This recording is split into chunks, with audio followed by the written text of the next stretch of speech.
Hello, everyone. My name is Pellis Yuli. I'm a principal scientist at Adobe Inc., and I'm also the co-chair for the Threats and Harms Working Group of the C2PA.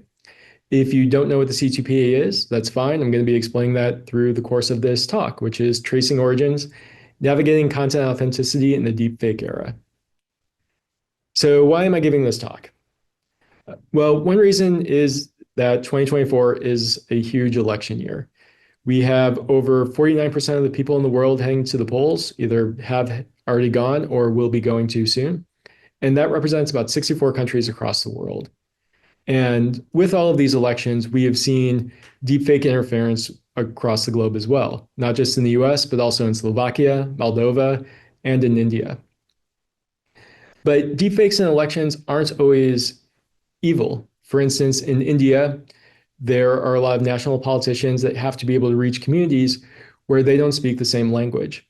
And so those political leaders have created deepfakes of themselves, delivering their message in that local language so that they can reach their constituents. So for them, they've actually found ways to apply this as a feature to reach more of their voters. In the US, there's been a lot of concern about deepfake interference, and we've seen senators come together trying to create bills to restrict the use of AI around individuals without their consent. And part of the reason why the US government is concerned is that studies have shown that deepfake political content undermines the credibility of US institutions.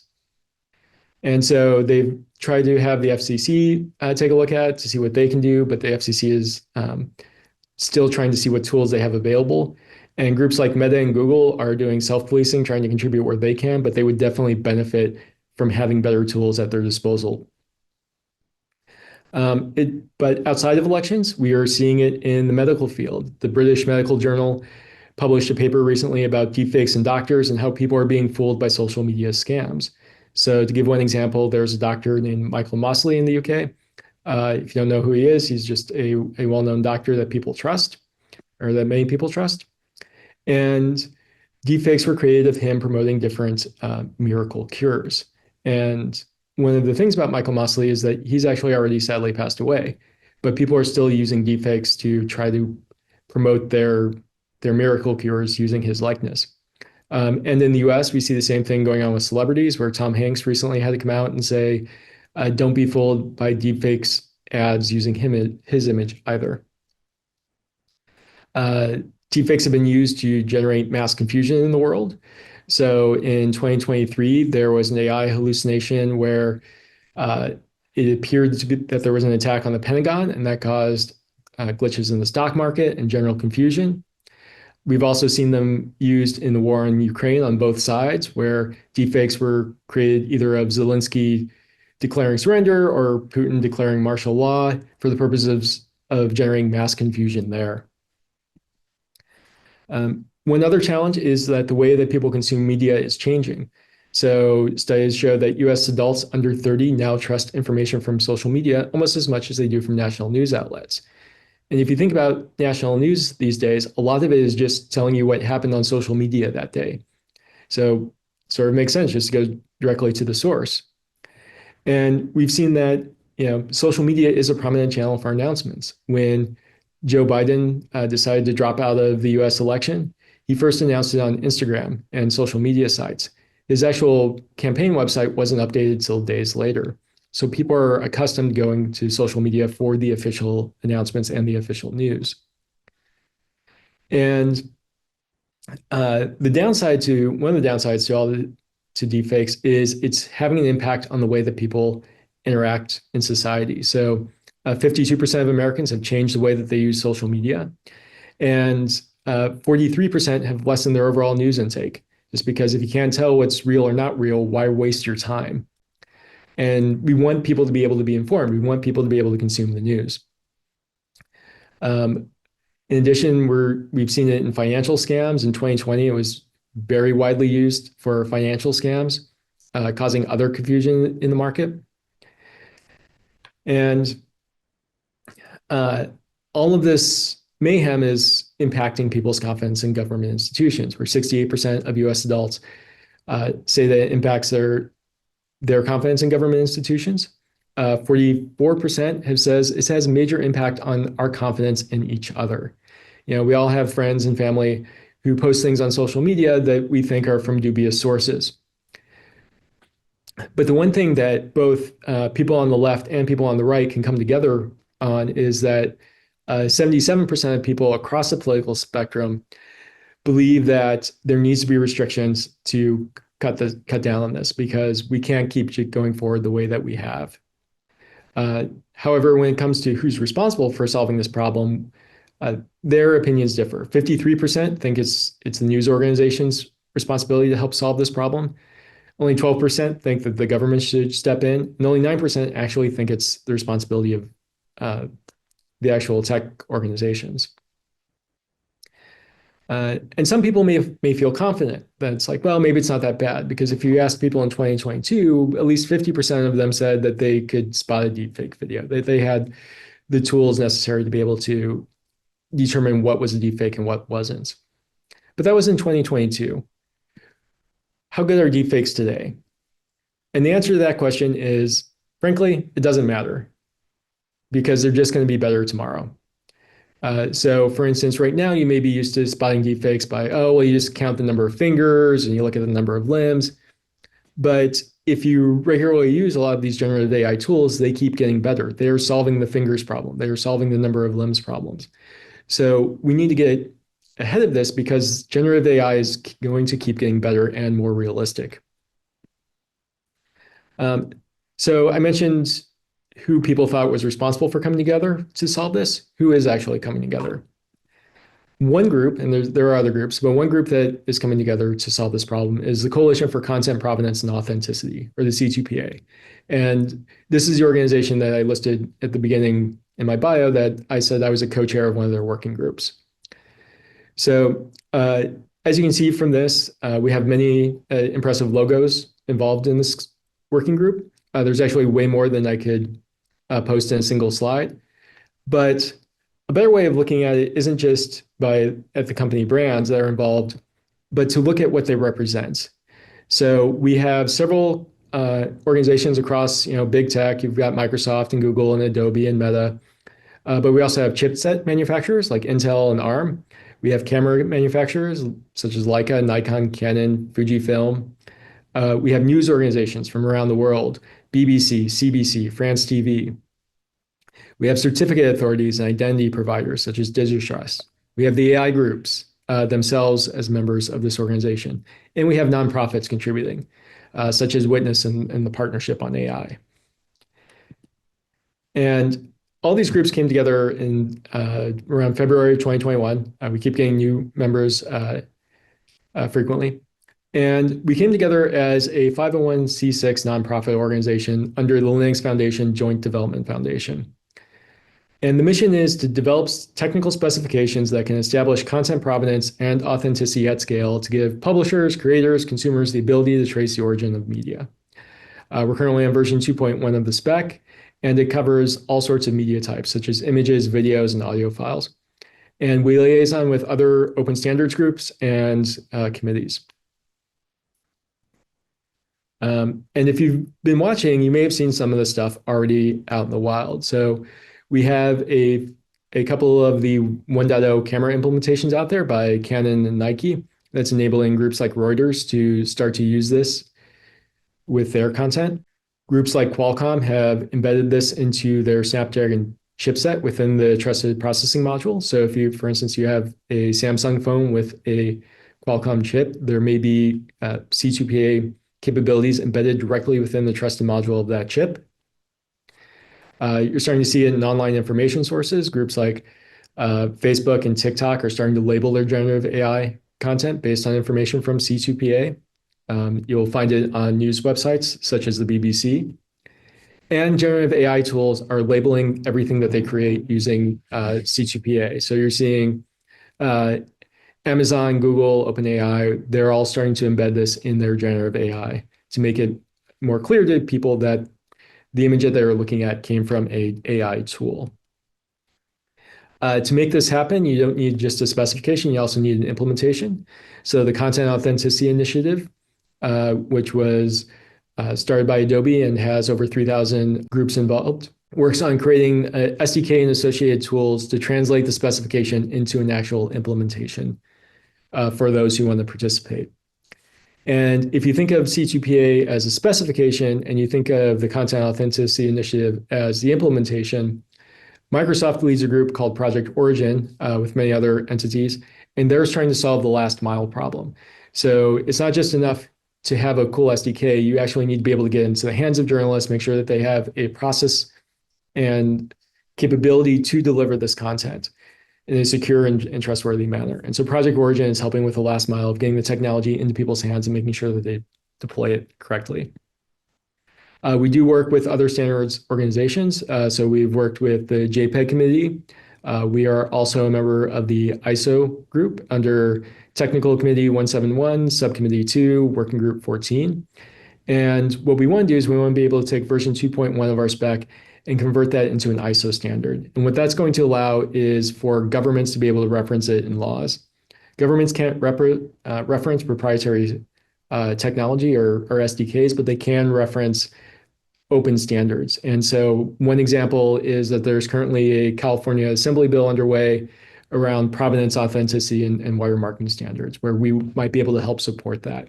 The actual title of the bill may have changed recently, but this title expresses what it's intended to cover. And there's also been other working groups, such as the Creative Assertion Working Group, which is working specifically on a subsection of C2PA, which is around identity. And so what are we trying to accomplish? So what we want to be able to do is inform people on the sources, the tools and techniques used in the creation of content. You know, you're looking at an image and you want to know, did this come from a camera or did this come from generative AI? And you want to know the history, like was this cropped, was this edited? Am I looking at the original version of this image? And be able to do that across multiple formats, whether it's images or video or audio files. We're also trying to help with education. So we recently received a $500,000 grant from the Societal Resilience Fund to launch an educational campaign to help provide clarity and awareness around these things. But overall, what we're trying to do is we're trying to provide multiple indicators that you can use to decide whether or not to trust a piece of content. Because when you think about trust, trust is usually determined based on a number of factors. For instance, when I started this presentation, I said that I was a member of the C2PA. So I probably gained a point of trust in terms of being a subject matter expert on this, but I may have also lost a point of trust because as a member of the C2PA, you may think that I have a bias. And as this presentation goes on, you're going to be watching the facts and the details that I provide, and you'll create an overall aggregate score to determine how much you trust me, right? This is sort of how trust works. And so what we're trying to do is we're trying to give you indicators that you can use to make your trust evaluation when you look at content.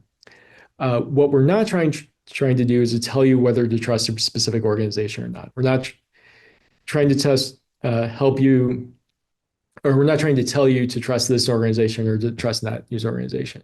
Instead, what we're trying to do is trying to help you confirm that when you see something with your news organization's logo on it, that you can at least confirm that it actually came from that news organization.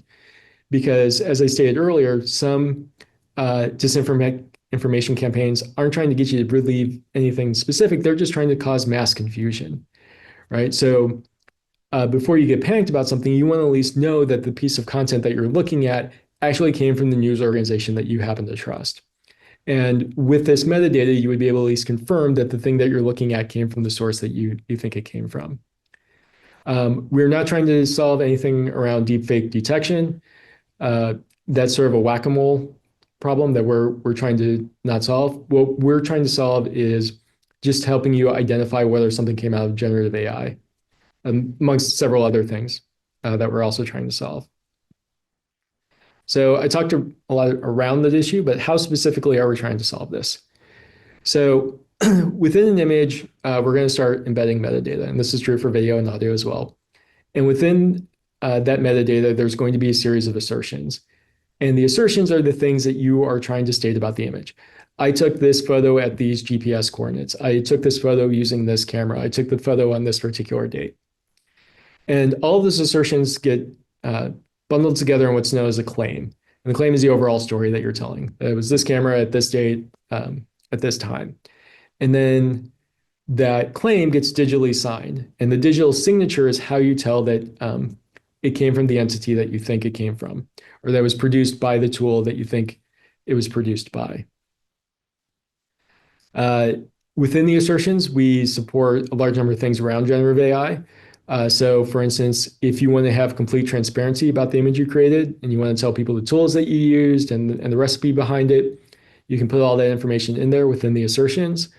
We also support do not train labels as defined by the European Union Text and Data Mining Standard. And we also support other labels that the press community can recognize through IPTC support. So let's look at some specific generative AI images. Both of these were generated using Adobe Firefly, which is Adobe's generative AI tool.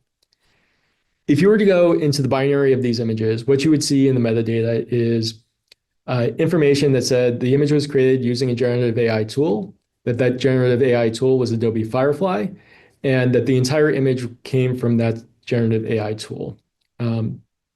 And you know they came from Adobe Firefly because Adobe signed it with their certificate. So this is Adobe saying that we generated this using generative AI, using our tool. But let's say you want to edit the photo that came out of the generative AI tool. So in this other image, it looks like he has 3 strings coming down from his hoodie, and I want to edit that photo so that he only has 2. What would end up happening there is for these edits, a new manifest would be created with a new set of assertions. And those assertions would say, Pellissiuli edited this image. He edited it with Adobe Photoshop. He made some drawing edits. He did it from an existing file. And you know he edited it with Adobe Photoshop because it's signed again by Adobe. So it's Adobe making the claim that this was altered using one of our tools. And in addition, the original manifest would still be in there. So you would be able to go back in time and you would be able to see that original image, and you can see it here on the bottom with the original extra string in there. And you would be able to see that the original image came out of Adobe Firefly because all those assertions from that original claim would still be in there.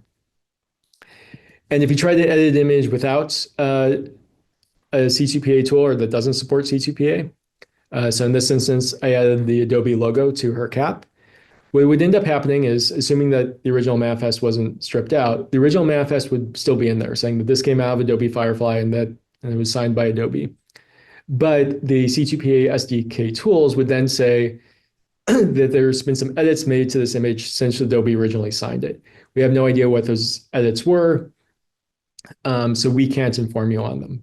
But edits had been made, and this is sort of the before and after, so you might be able to visually tell what some of those edits are. So when is all of this coming out? We're a rapidly advancing standard. We release about 2 versions of the specifications per year. So this year we released 2.0 in January, and then we released 2.1 in September. And the specification is actually outpacing the implementations because we're getting a lot of feedback from the community. We're learning from things. And even some of our own documentation is still in the works for the 2.0 standard. So I'm still working on getting an update to the security considerations document and my C2PA attacks tool ready for the 2.0 versions. But we are in a rapidly advancing standard that's taking in a lot of feedback and learning as we go, since we have a couple of groups already deploying this in the wild.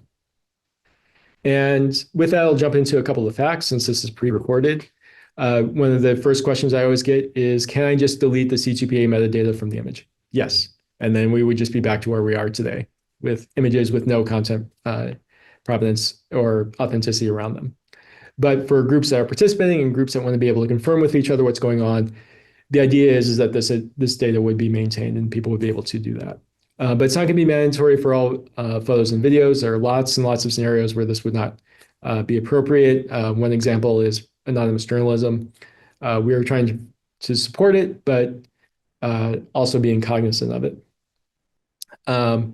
We're not at wide deployment yet. We're still working on getting more people on board and getting more people deployed, but we are getting there. There are things in the public that you can see. This isn't a copyright. It's not a watermark. It's not a digital fingerprint. We support watermarks and fingerprints, but this is not trying to solve either of those problems. And if you look, we have had bugs, and we actually have a bug bounty that covers this Content Authenticity Initiative SDK and related tools because we were trying to get as much feedback as we can from the community to help flesh this out, make sure we can make it as solid as possible. And of course, the number one question is, will all this work? And the answer is time will tell. But we're basing this, in part on a model that you're already familiar with. If I want to go download Microsoft Word and I download this binary and it says it's Microsoft Word, the way that I verify that's Microsoft Word is I look at the digital signature and I confirm that this binary that I just downloaded actually came from Microsoft. If it's digitally signed by Microsoft and the certificate checks out, then I can have confidence in going ahead and trusting that binary. If there's no signature attached, then it becomes suspicious because I know that Microsoft signs all their content. So the lack of a signature is automatically an indicator that this is not the original binary from Microsoft. And we're trying to get to that sort of flow with news organizations and with other workflows where people will be able to confirm whether or not something came from the BBC or the CBC or the Associated Press, because you know that they sign everything that they put out, and the lack of that signature indicates that maybe this is not something you should trust immediately. And this isn't going to stop crimes. People will still do crimes, but it will allow two groups who want to be able to communicate with each other to confirm that they are actually communicating with each other. You will know that the piece of content that you got from the Associated Press or the BBC actually came from that group. So I have some additional resources for you. So like I said, we do have a bug bounty and we encourage people to join in and participate. But we do take feedback from public commentary. Adam Shostak, who you know from the threat modeling community, provided some feedback on version 1.4, which we integrated. And we are on GitHub if you want to be able to file issues or questions there. And here are some resources for people who want to dive into this further. If you would like to contact me directly, you can reach me on Twitter or Blue Sky or send me an email. We also have a Discord available for the Content Authenticity Initiative. So thank you for attending and have a great day.